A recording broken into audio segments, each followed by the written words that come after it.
Alright guys, so today I thought I'd do a quick video on how to do a seat cover. We're actually going to be doing a whole seat foam and everything on this one. I'm a taller rider. This is for my personal bike and I want to put a taller foam on it. So I'm actually a dealer with Guts Racing. That's who we got the seat cover through, as well as the foam. They got good prices on very nice quality covers, foams, and complete seats. But so we'll get right into it. What I've started to do on the Yz's, they have this piece bolted to the bottom here like that. It just holds the bolt in there, makes it easy. But you'll unbolt that 8mm if you've got a Yz, and then you'll pull this out. It just is a rubber piece you can pop through. Once you've got that, that's Yz specific. The normal procedure for any bike is going to be popping all of these staples out. Okay, so you can see I've popped these up through here. You're just going to continue to do that with a screwdriver. Some are harder than others.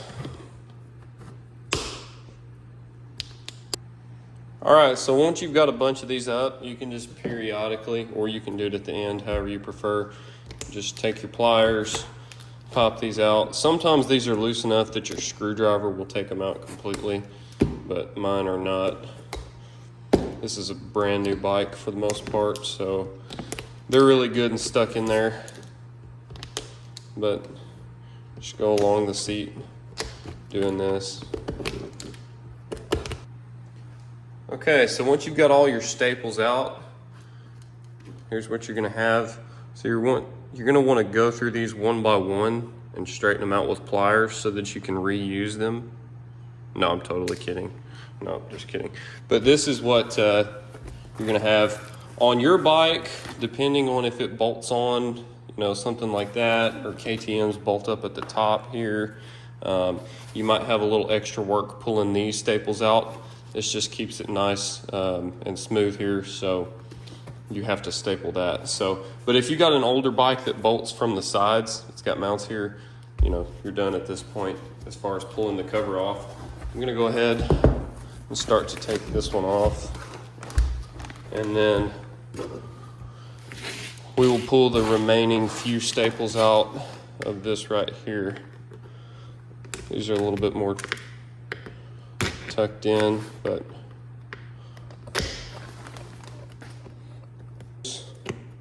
I'm gonna try to be pretty easy and not tear up this seat cover because it's still pretty much brand new. If I wanted to, when I go to sell the bike, I can put it back on it.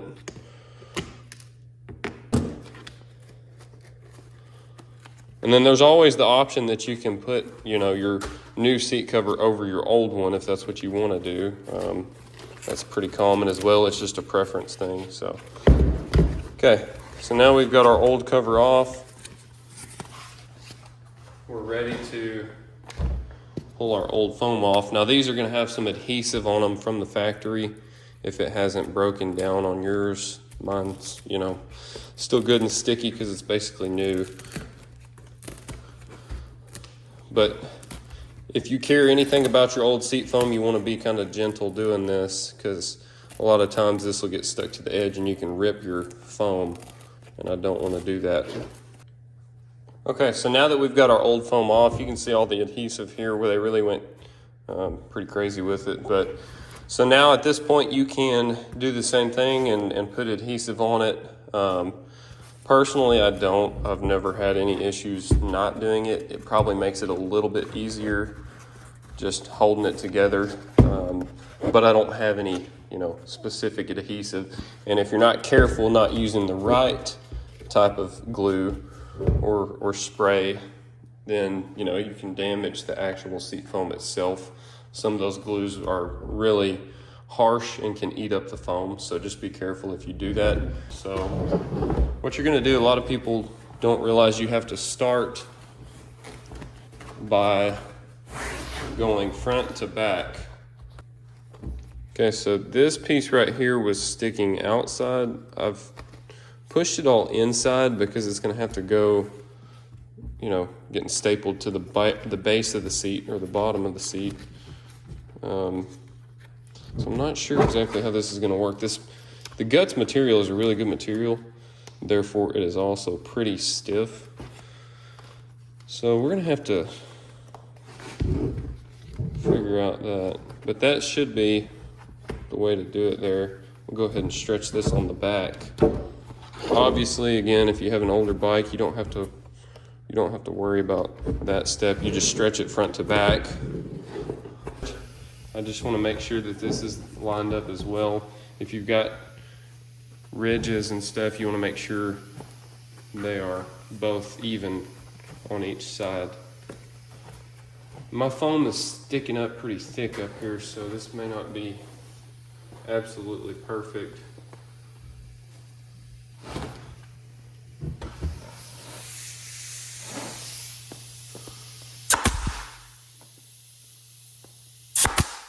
You can kind of come back and straighten that up later, but for right now I just put 2 in the top and 2 or 3 in the bottom.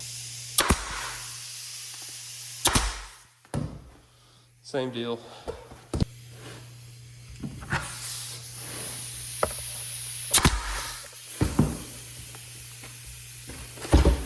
So you can see with that one staple in, it pulls this tight.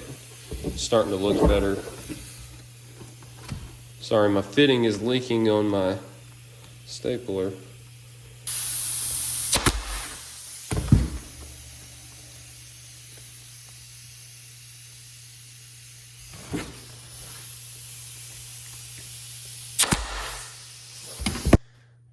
Okay, so really important when you're doing this, I forgot to mention, you want to use the correct size staple.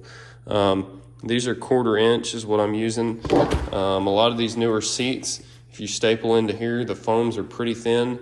You don't want to go through the foam and then through your cover, you know, if you're using a 1/2 inch or whatever you may be using. So use something that's going to work and not go through the other side. Very important before we go any further. Okay, so we've got ours fixed right here. Looks pretty good. You're going to have these wrinkles because none of this is pulled tight. You know, once you pull it tight, it's going to smooth out. So no big deal as long as you don't have a bunch of folds through here. Like I say, guts is a really good thick material, so you're going to have a little bit of ugly underneath. Later we're going to trim this back, make it look a little bit better. We're going to gradually go on each side here and pull it tight. We're not going to go crazy, but we're going to put a couple staples in that side, and we're going to come over here and do the same thing.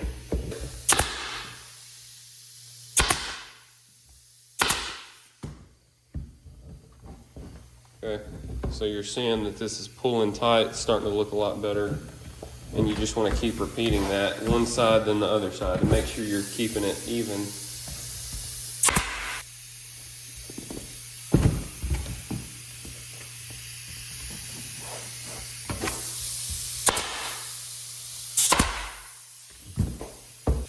So, looking a lot better as we go. I'm not too worried about this. I'm going to catch that. Well, we can go ahead and do it. I mean, it doesn't matter either way. Go ahead and pull it tight. It's the same deal. One side then the other. So we've got the back tidied up a bit. I lost one here. Not a big deal. Doesn't have to be super beautiful underneath. These have a lot of slack in them back here because it's actually a little bit wider than the seat that the base that I've got. But we're starting to look a lot better. And we can always come back and make this look prettier at the end once we've got everything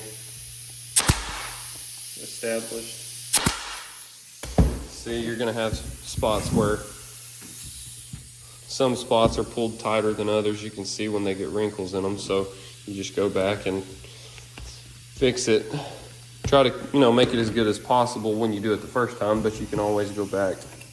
What you can do is work these wrinkles down with your thumb and at the same time push them over with your finger.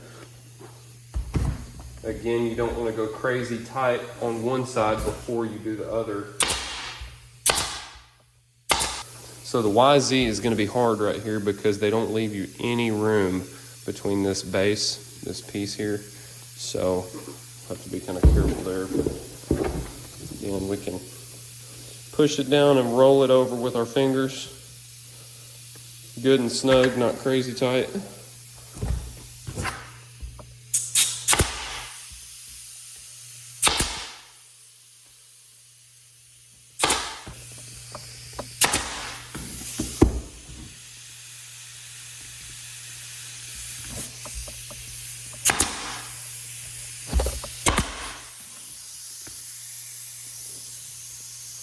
Again, it's not ideal. My staple kind of wadded up right there. Most seats are gonna have a lot more room than this. The Yz250 new seat is just kind of a pain. And we're gonna trim all this back at the end, but we want to be completely done before we trim that, so. Okay, so we're up to here now on both sides. Continue to repeat that process, but this is gonna be just a touch different because we've got a lot of foam overlap here. So what we can do is we can either cut just a little bit of this back with a razor blade. I don't really recommend stapling through the foam because it's going to absorb a lot of your staple and it'd be easier to pull out. So I think what we're gonna do is trim this back just a little bit.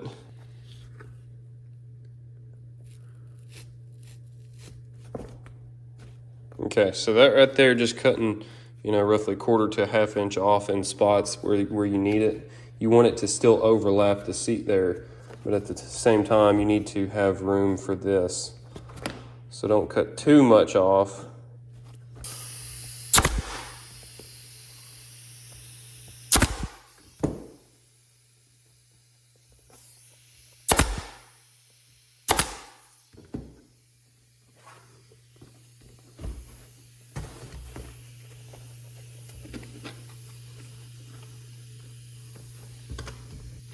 This razor blade is super dull. I need to find a new one.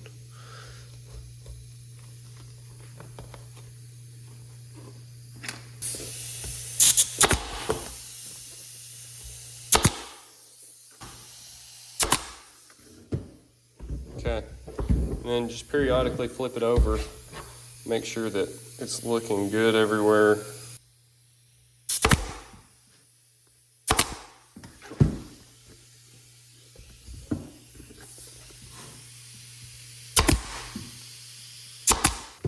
Okay, so we're getting really close to done here. Keep it all clean looking, try to keep them fairly in line.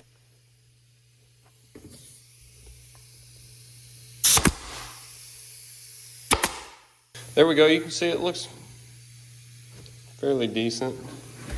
Not too worried about the underside looking perfect. What we want is the top to look good.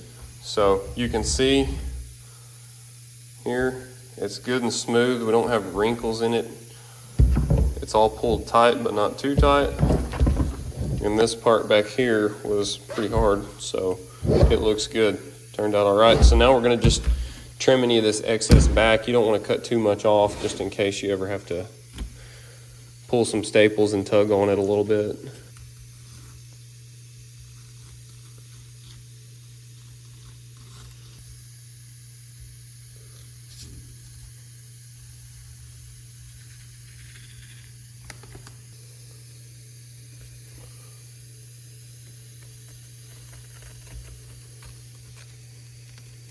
Okay, overall that's pretty well done.